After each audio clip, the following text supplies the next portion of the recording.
So we've stitched up the majority of the body of our little doll, and now it's time to trim the edges, and then we're going to flip it right side out. So what I like to do is just go ahead and trim any of the excess. You don't want to trim it too much because it is good to have a little bit of extra grip in here, but you just want to trim it a little. And any thread that you might have, I always end up with a ton of little thread pieces, so I like to trim those off as well. And then just go ahead and turn it inside out. You just want to be kind of careful as you do this.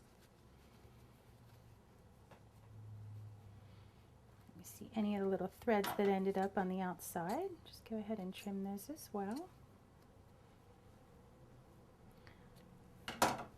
And then you're going to poke the head out.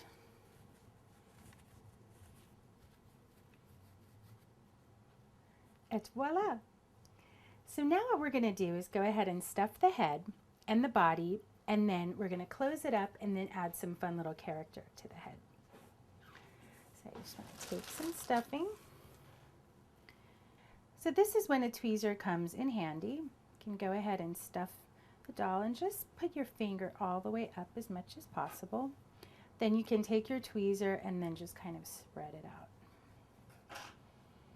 Once you have the head done, and go ahead and finish stuffing the body.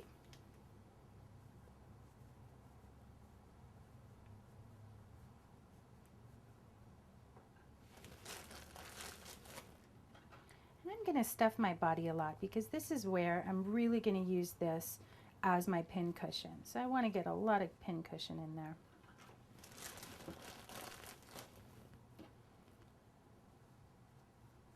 Just want to fold in your seam allowances and then go ahead and pin it because we'll actually be stitching this last part up by hand.